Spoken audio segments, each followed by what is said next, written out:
Welcome to the Global Gaming Business Podcast, the industry's first and longest running podcast now in our 16th year. This week, the GGB Podcast sits down with Kent Young, the president of Spin Games, who talks about the acquisition of its company by the Bragg Gaming Group and what it means for the future. The GGB Podcast is brought to you by IGT's Peak family of cabinets, performance-driven and player-tested across the board. Find out why operators bank on the power of the Peak at IGT.com/peak. Welcome to the Global Gaming Business Podcast. Our guest today is Kent Young of Spin Games. Kent, it's great to see you again. It's been a while, and we've known you for all your careers, all your different careers. Yeah. And I thought you were going to be done with another one here with the purchase by Bragg Game, but it looks like you're still involved. No, I'm sort of part of the sale, so to speak, Roger. So I'll be staying on with the company, which I'm actually very excited about. Yeah. It's a sort of a new chapter. Sure. In both my book and the company's book. Right. It's very exciting. Got a terrific future together, I think. Yeah. I understand. Richard Carter is pretty dynamic. Yeah. So the deal was done in May. So what was the attraction for Bragg to get Spin Games? Yeah. So Bragg has primarily been operating in Europe. Mm-hmm. Part of the Bragg acquisition strategy, they acquired a company called Oryx, Mm-hmm. which has got a very good position in the European market, excellent technology. So they really wanted to work out how they'd get into the US and how to expedite, taking advantage of the opportunity, the growth opportunities, obviously, as we're all seeing in the iGaming space. So Spin, as you know, Roger, I think we have multiple licenses, we have multiple distribution points, so we operate with all the key operators. So really, it was a very good fit in terms of them being able to come in and acquire an already set up company, already established. We've obviously got very good licensing know-how, market know-how. We really saw it, I think, from both sides, that it was extremely synergistic. That we could, as I say, take a business that's primarily European and really leapfrog them into the North American market. I see. So does this take Spin then to the next level? Yeah, absolutely. I think, we were, again, as you know, we were a startup initially. We started literally with a couple of people out of Reno, Nevada, and we've grown up. We've grown into a sizable iGaming, RGS supplier. So this now gives us obviously a significant amount of resource. Bragg is a publicly listed company both on the Toronto Exchange and on the NASDAQ. So it gives us capital, which as any startup and early phase company, we've always been somewhat limited on the capital side, so we can really invest in the business considerably in all facets of the business. Sensibly, obviously. Of course. We're not going to go and do anything silly, but it's important that we're well capitalised, and exactly as you said, it can really take us to a new level. And how long has Bragg been around? So Bragg's been around for about 6 years. And as I say, they originally a private company, and then they listed on the Toronto Exchange, I believe it was early last year, and then listed on the NASDAQ about a month ago. Okay, great. Fairly young company, but have done a lot. So as I mentioned, they acquired Oryx Gaming. We're in the process of them acquiring Spin, and then they also acquired a company called Wild Streak, which is a content company. A gentleman by the name of Doug Fallon actually used to work for me at Aristocrat. Many years ago, and he went out and started his own content company, doing both Landbased and iGaming. I think about 5-6 years ago, and it's done exceptionally well. He's very much switched on the content side. He's got the consistent number 3 game in New Jersey in iGaming. And then Bragg also announced as part of that acquisition that he'd be the chief content officer. Great. So he's managing all the content flow into the business. So how's the first few months gone? Is it a smooth transition so far? Yeah, so we're still in the closing phase. We won't close until towards the end of this year. In saying that, we've started to work together, the company's got a great team. The technology is fantastic. Their R&D capabilities are some of the best I've seen. Right. They've got some great value-added products. Like we've got a product called a product engagement tool called Fuse, which is basically a promotional tool that sits on top of a remote gaming server. So you can essentially do marketing-driven promotions that interface with the game, but it's not RNG driven. It's very much promotional. So can you incentivize individual players, or is just a absolutely? Okay. Yep, absolutely. So there's there's tournament boards. There's different jackpots. There's a function called Quest. Where you can set up, the first player to get 5 wilds in the next 10 games wins a prize, and you do it across multiple games, and then has direct messaging. So it uses a lot of the sort of social features on top of an RNG driven regulated RGS, which really hits the mark in terms of where we're at in the level of maturity in North America. It's primarily just been a sort of content play and I'll call it a marketing spend play, which we've seen a lot from a lot of the operators, spending a lot of money on player acquisition, etc. Where this is really a tool that drives player engagement. So I say internally and to the Bragg Group, there couldn't be a better time to bring this type of product to the market. So extremely excited about that. When you look at taking that and putting it on top of our content and technology, I'm very bullish that we're going to be a significant player in this market moving forward. Great. Yeah. So you just got your license in Connecticut. Which makes how many states and jurisdictions are you licensed? So we're licensed in 5, and that's including British Columbia. Which Connecticut was our 5th. So we've got New Jersey, Michigan, Pennsylvania, British Columbia, and now Connecticut. We're live in New Jersey, Pennsylvania, Michigan. Hopefully going live in British Columbia Q1. And then depending on the timing of Connecticut, it'll either be later this year or early next year.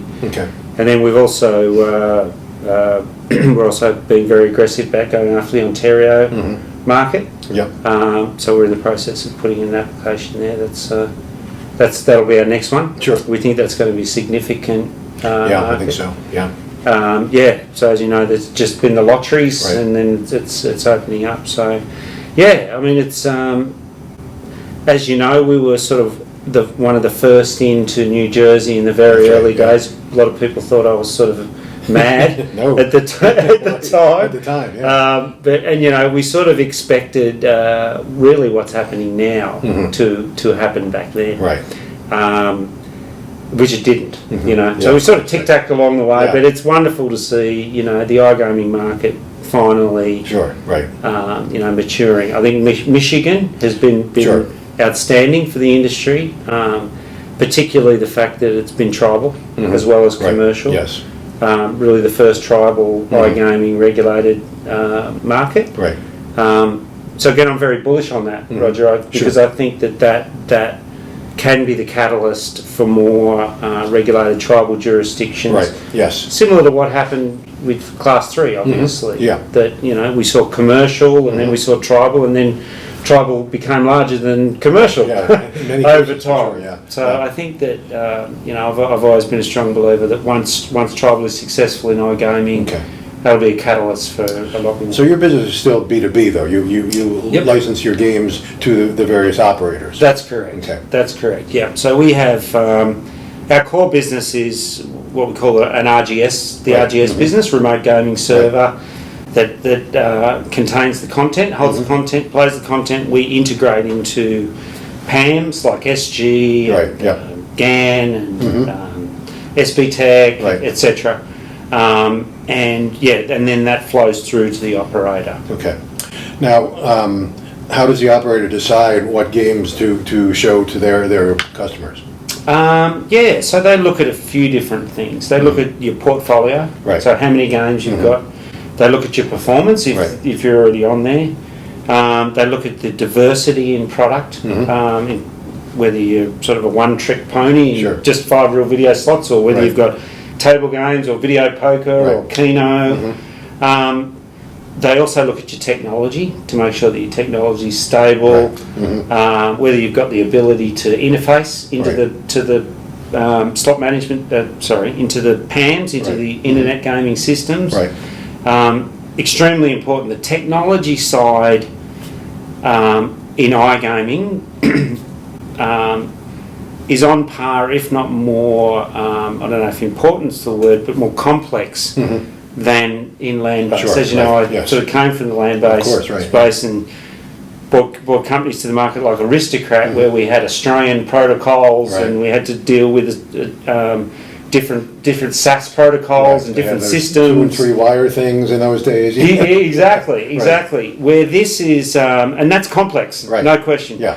The iGaming space has another layer of complexity because we're dealing with iPhones, we're dealing with Androids. Right, We had Apple come out and say we had to reconfigure the way that games operate on Apple apps. So that was a task that we had to take on with Agem actually, and which was a great industry, I think, success story.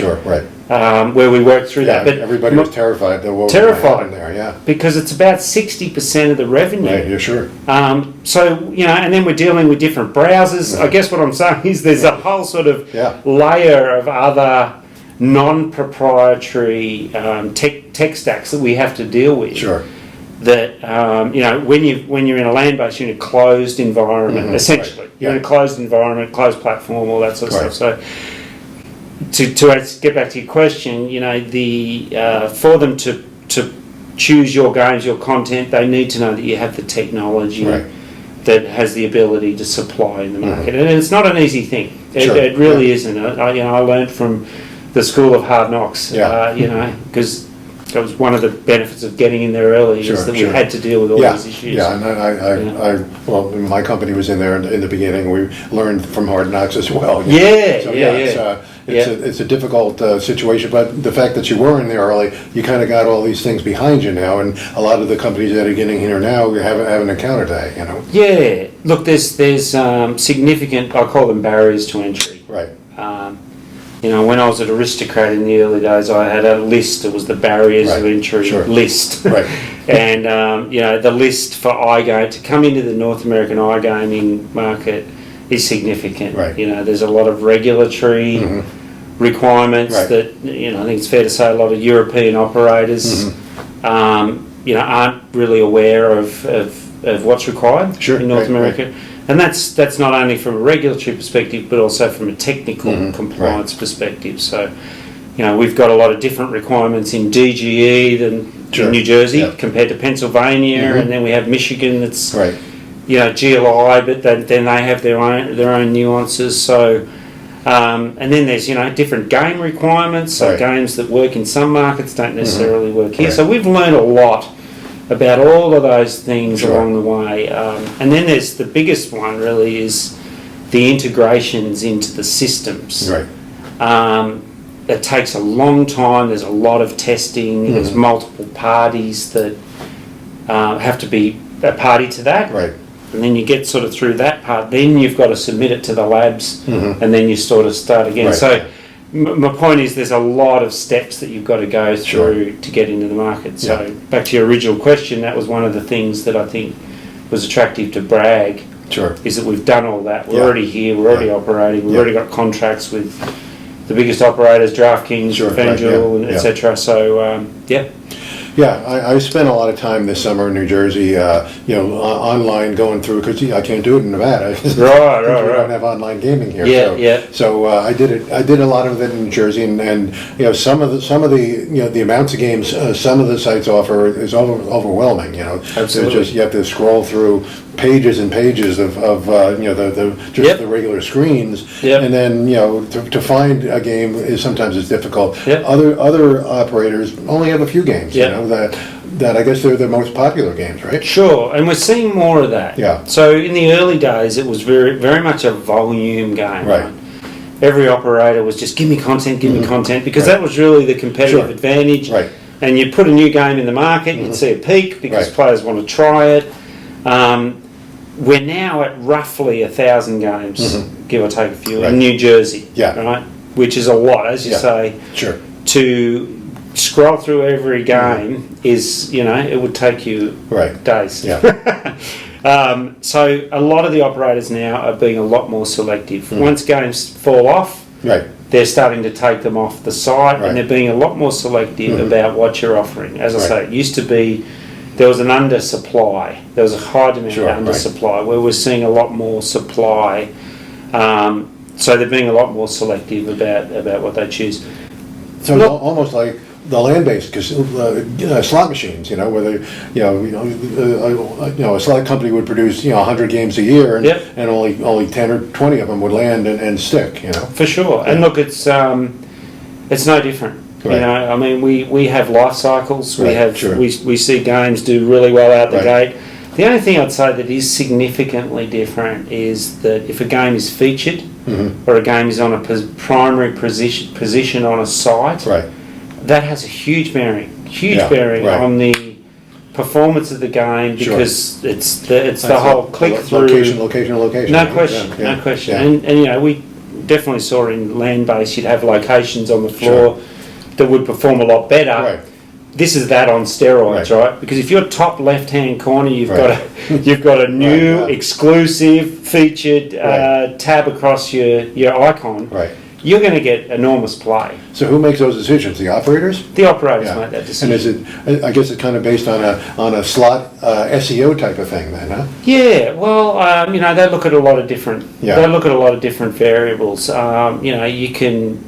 We can contribute to that in our pricing models, in giving them exclusivities for a period of time that incentivizes them to put certain games in there.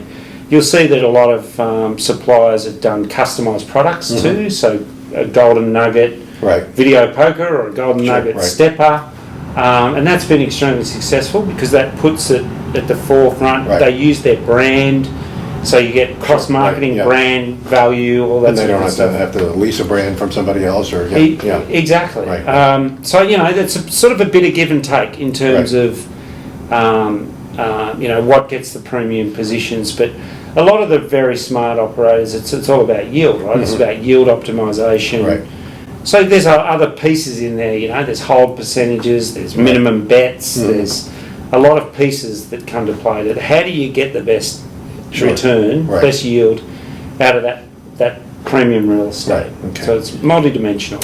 So as a player, I really like the fact you can go into the information on the game and find out what the return to player is. You can't do that on the land-based casino, So but again, that a lot of that is dependent upon the math. I mean, a lot of games can come to that, but one game might be more volatile than another. Exactly. And you said the key word there, Roger. You can have a very high RTP game, but it can be extremely high, high level of volatility. So, in other words, in the cycle, you might have one massive pay, that outside of that pay, it might be running at 85%, it's not. I mean, you've always got to take that with a grain of salt. That's sort of the art of designing a great game. I imagine that's almost exactly the same as a slot machine itself. Is the math behind it? No question. I mean, that's the.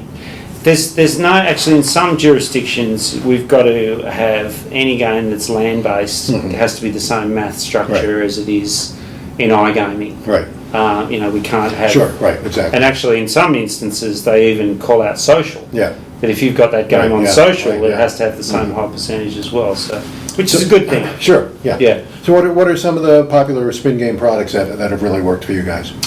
So there's been a few. The Incredible Technologies franchise that we've taken to market of late has been exceptional. The other key category has been we've worked with a company called Free Slots in Las Vegas. We've done the Ripley's series. This was with Olaf Vancouver. Oh, really? Actually. And that's a blast from the past. And they've performed exceptionally well. We recently released some steppers that we did with Gary Harris. You may recall. Sure. And that as a category is doing exceptionally well. I think as an industry we've been surprised. So we've got two games in particular, Get Hot and Star Chase, that have done exceptionally well, continue to. And I think that somebody said to me yesterday, actually, and it really resonated with me, that steppers in the US are very similar to fruit games in Europe. Right. And because I've always been sort of a 5-reel video guy, that sort of really resonated with me because it's a very good, stable category of products. So they're doing very well for us. So we're going to continue to invest in the.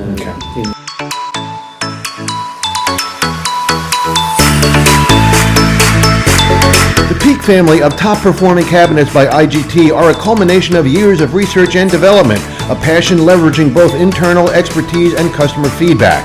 The results are a series of astounding cabinets that command attention with sleek modern features, ergonomically perfected curves, and bold design. Every aspect of the Peak cabinets have been scrutinized to ensure a comfortable gaming experience, resulting in exceptional performance you can bank on. Learn more at IGT.com/peak. Now back to our podcast. I've noticed in my investigations in New Jersey, there's a lot of video poker that was branded Spin Games. Yep. So that's been a great category for us also. We did the Video Poker Royale series where we did, Jacks or Better, and we did the 7 core video poker games. We were one of the first in there with video poker. Yeah. And that's done very well for us. And yeah. it's very, video poker is video poker. Right. That's my favorite game. I don't play those slots, but video poker. Yeah. And you can see really good pay tables on online too that you can't find in the casino anymore. Exactly. And it's probably the most educated player. Right. Yeah. That there's as you say, except for looking at hold percentage on a slot. There's very few products that you can look at and say, I know that I'm going to get a good run on this, and according to the scorecard.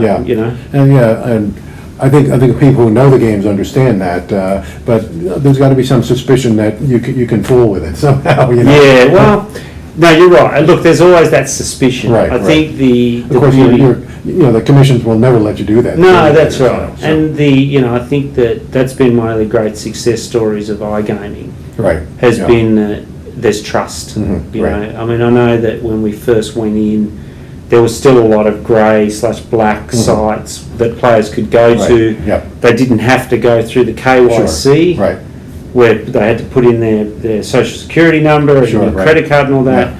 But as we've seen over time, and I think it comes down to that key variable is that people trust. A regulated gaming environment. And I think New Jersey, to their credit, did an excellent job. Yeah.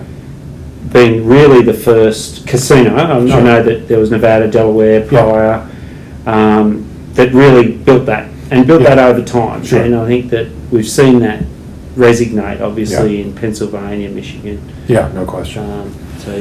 So what other services do you provide to casinos? I mean, is it strictly just the content, or is there other things you do for them? Well, you mentioned the bonus thing that you... Yeah, so currently we're RGS primarily. Where things are changing with the Bragg acquisition is that we're now bringing in Wild Streak content. We're bringing in content from third parties in Europe. In particular, 3 initially, Gamamat, Calamba, and a group called Peter and Sons. That's been highly successful product in that category. And then we're expanding the spin. We're investing more in the spin side of the business for spin content. So that's one part. We're very much going to diversify our portfolio. We're going to do a lot more content. So our plan is to do about 60 games a year, 60, which is roughly 1 a week. Of those, 50% being built in-house between Spin and Wild Streak, and the other 50% third party. So beyond that, in terms of our focus in North America is, it's the RGS with content, Right. and then it's the player engagement tool, which we're calling Fuse, Right. which we're actually just launching at the show. So that's going to be our primary offering. Oryx also has a PAM, right? Also has an internet gaming system, as well as an aggregation layer that I think in Europe they operate about 100 RGSs through their aggregation layer. We've had a look at the PAM business. Jury's still out whether we'll go after that segment. As you know, there's in the top end of the operator sort of scale in North America, most of them have got their own PAMs. Right. They've either acquired them or they've licensed them. So look at NGM, did the deal with GVC. Right, DraftKings bought SB Tech. There's FanDuel that's got their own platform. Right. There's Rush Street that's got their own platform. So it's sort of outside of that, which they make up about 75% of the market in terms of dollars perspective. Right. So there's really the other 25%, and of that other 25%, a lot of those have got their own PAMs as well. So if you sort of look at it in that context, the pie isn't that large. Right. And quite frankly, it's a tough business. It's a low margin business. You've got to invest significantly. Not to say that we're not going to do it, but we're definitely looking at all those variables. Our core focus is very much content, RGS, player engagement tools, have 100% distribution across the market, which we're close to right now. Want to be at the front end of new markets, as you saw. We just did the Connecticut licensing. We're doing Ontario. If Massachusetts or Illinois goes iGaming casino, or Nevada goes iGaming casino, exactly. There's been a lot of water under the bridge there. Exactly right. But we're very much trying to keep at the forefront there also. Great. So one of the things I noticed, from the previous summer when I was in New Jersey to this summer, is that there's a little bit of improvement on the casino side, but it's still really pretty much generic. I mean, one casino is very much like the other. Do you think that as it gets more competitive here, that each of the operators are going to try to make their casinos more unique and more individual, so that you can go to one operator and say they've got all these games that I can't find at this other operator? I mean, is that kind of competition you see coming down the road here? Definitely. I mean, if you look at, and this has been announced publicly, DraftKings is developing their own content, as is MGM's got, I think, a couple hundred people in Europe that's developing their own content. Penn National's doing it. They just bought the Score, so they're going to have both their oown platform as well as their own content. So I think the short answer is yes, right? That they're trying to differentiate themselves through having exclusive content, not only in-house built but also bespoke through manufacturers. And I was actually, just before this meeting, I had a meeting with a large operator and who's been around for a long time, and his comments were, look, this is great to provide a point of difference, to provide a bit of a niche, but at the end of the day, you're still going to need, the hundreds of millions of dollars that are spent on R&D by content providers on both the Landbased side and the iGaming side, because I can't see operators building the DNA that would allow them to go beyond having a niche set of content. I think there's categories like blackjack, for example. Roulette, which makes a lot of sense because it's a very generic core product where the operators wouldn't necessarily have to pay as much royalties to operators. I think that makes a lot of sense, and they can brand it and all that sort of thing to give them a point of difference. But I think that if you combine that with technology that a lot of them are buying, as we just said, SB Tech, classic example, the Score, etc., as well as player engagement tools. they're really the three areas. Yeah. I think that they'll be able to differentiate themselves. Yeah. Not to mention, obviously, the dollars that they spend on marketing. But in terms of core product, I think it really sits within those three categories. I think the big missing piece right now is the player engagement right now, because I signed up for half a dozen casinos, and I get maybe an email every once in a while. Right. But I don't get recognized on a for example, with the Resorts World opening now. I was talking to Scott Sabella, and he was saying all the ways they can engage with their players. Which that's what should be happening online. Absolutely. As much as it is in the land-based. Absolutely. Yeah. And I think that we're seeing land-based operators that have done very well and have learnt over decades. Right. I think MGM, to their credit, sure. In Michigan did a great job in terms of capitalising on their database. We've seen Golden Nugget obviously do it. DraftKings has done it with their, in particular, their fantasy database. So I think that there can be a lot learnt, to your point, Roger, from those decades and decades of years of learning what to do and the best way to do it. So talk about the spread of iGaming. Obviously, sports betting has made Americans comfortable with making bets on their mobile devices. So it's going to be an easier transition. And I've talked to people like Richard Schwartz from RSI that they were surprised how many people transitioned from their sports betting site to their casino site. So obviously, it makes it easier for them. So do you think that we're going to see many more states come on to legalize iGaming along with sports betting? I do. Again, like what I was saying before, I think that every time we've had a new jurisdiction and it's been successful, I think that adds to the sort of snowball effect. And as we said, I think with tribal, I really see that as a big catalyst. And to your point, Roger, I think that from a technology / regulatory, mobile approval perspective, sports betting ticks all those boxes. To go from sports betting to iGaming is not a big lift. In terms of the regulatory framework. Do you know what I'm saying? In terms of getting it approved. It's the same kind of thing. It is. It's. I think there's a bit of a just misconception out there that that iGaming is a lot more complex, and you're betting on a casino rather than. But it's all exactly the same stuff. You've still got all the geo-fencing. You've got KYC to get credit, all that sort of stuff. So I think that.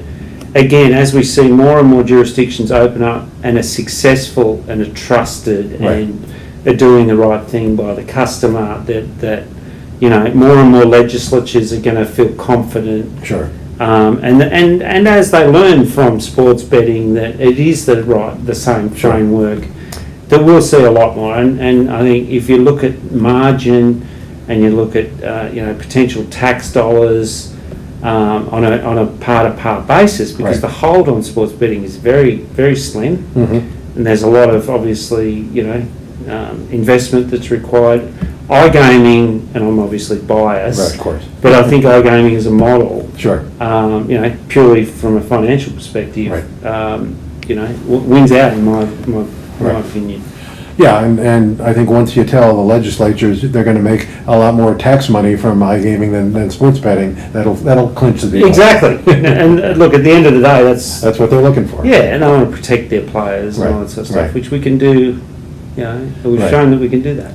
Everybody complains about Pennsylvania with their high tax rates there, and you just have to realize the legislatures are looking for the most money they can get. Exactly. So once you wrap your head around that, okay, we'll work with it then. Exactly. And we operate in Pennsylvania.